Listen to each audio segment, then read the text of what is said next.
जय जगन्नाथ आउ गोटे एम्प्लॉयमेंट न्यूज निजुक्ति खबर सांग माने कनाडा बैंक तरफ एम्प्लॉयमेंट न्यूज नोटिफिकेशन आसी जाइछि।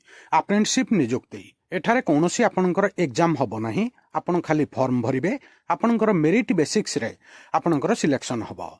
ए वीडियो रे जहाँ जहाँ मेन पॉइंट मु आपनकु जणैबी। वीडियो को स्टार्ट करिबा। Canara bank apprenticeship recruitment 2025 apply online for 3500 post by October 12। October 12 पूर्वर 3500 पोस्ट। एटा ऑल इंडिया रे ओडिशा पई 105टा सीट अच्छे। आपण जदि इच्छा अच्छी अप्लाई करंतु। ग्रेजुएट अप्रेंटिसशिप रो 3500 पदवी पई कनाडा बैंक निजुक्ति 2025। जेकोसी स्नातक सहित प्रार्थी माने ऑनलाइन आवेदन करिपारिबे। ऑनलाइन आवेदन वर्तमान साइड एक्टिवेट हो जाइछि। अक्टोबर 12 होउछि लास्ट डेट। कनाडा बैंक रो ऑफिशियल वेबसाइट canadabank.bank.in माध्यम रे आपण ऑनलाइन आवेदन करिपारिबे। सांग माने जदि इच्छा अछि, एटा चाकरी नुह, गोटे वर्षर आपणकर ट्रेनिंग 12 मास पई आपणको ट्रेनिंग दिया जिवो। आ लास्ट को आपणको गोटे अप्रेंटिसशिप सर्टिफिकेट एक्सपीरियंस सर्टिफिकेट मिलिबो। सैलरी मध्य मिलिबो। एबे आउ किछि इंपोर्टेंट पॉइंट आपन कहि दउछि। एप्लिकेशन फीस लागुछि 500 टंकार एप्लिकेशन फीस अछि। जनरल और ओबीसी कैंडिडेट को पई, एससी एसटी को पई कोनोसी फीस नाही। एटा गोटे बहुत दुखर विषय। चाकरी नुह किंतु 500 टंकार एप्लिकेशन फीस दबाकू पड़िबो। एबे इंपोर्टेंट डेट विषय रे आउ थरे जणे दउछि। आपण मानकर वर्तमान फॉर्म भरा जाउछि। आ आवेदन करिवार शेष तारीख होउछि अक्टोबर 12। आ गोटे बड़ पॉइंट आपन को जणे दउछि। अप्लाई करिया पूर्वरु आपण माने www.nats.education.gov.in ने प्रथमे रजिस्टर करिवे। जदि पूर्वरु रजिस्ट्रेशन करिसंती भल कथा, जदि करिनाहंती प्रथमे रजिस्टर करिवे, तापरे अप्लाई करिवे। एबे किछि इंपोर्टेंट एज आपन को जणे दउछि। आपन को मिनिमम 20 वर्ष होइथिबा दरकार आ मैक्सिमम 28 वर्ष।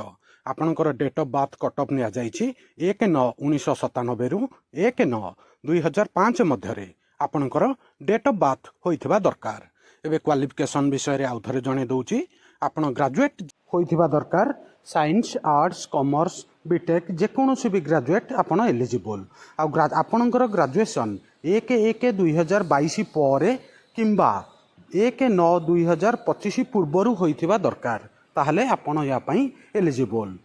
आपणकर सिलेक्शन विषय रे जणे दउछि। आपणकर मार्क बेसिक्स रे सिलेक्शन हबो। आपणकर +2 लेवल रो सर्टिफिकेट वेरिफिकेशन हबो। आपणकर 60% जनरल कैटेगरी पई आउ एससी एसटी पीडब्ल्यूडी पई 55% मार्क थिले मेरिट लिस्ट लागिबो बोली कुहा जाइछि। दरमा केते मिलिबो? आपणकु स्टाइपेंड प्रति मासरे 15,000 टंका लेखा मिलिबो। आउ यार टेन्योर होउछि 12 मास, गोटे वर्ष आपनकु अप्रेंटिसशिप रो ट्रेनिंग मिलिबो। मो निज ओपिनियन जदि पचारिबे, जदि आपण माने फ्रेशर आउ फ्यूचर रे बैंकिंग पई प्रिपरेशन हेबा पई प्लानिंग करिसंती कि बैंक रे जॉब करिया पई चाहुछंती, एटा गोटे भलो सुजोग। आपनकु 1 वर्षर एक्सपीरियंस सर्टिफिकेट मिलिबो, ता साथी रे स्टाइपेंड मध्ये मिलिबो। आउ आपण कंपटीशन रो प्रिपरेशन आराम से करि परिबे। जदि आपनकर इच्छा अछि फॉर्म भरिबे। आज इनफॉरमेशन एठी सरिला। जदि कौनसी डाउट आसे मते कमेंट रे पचारिबे, मु आपनकर डाउट क्लियर करिदेबी। वीडियो को लाइक करिबे। समस्त सांगसाथी प्रत्येक ओडिशावासी ओडिशार छात्र छात्री पाखक स्पेशली शेयर करिबे। नुआ थिले world affair Madhu GK Odia channel को सब्सक्राइब करिबे। सबुदिन important GK, current affair, sports affair, world affair, employment news notification आपनकु एठारे मिलिथाय। वीडियो देखिथिबारु बहुत बहुत धन्यवाद। जय जगन्नाथ। वंदे उत्कल जननी।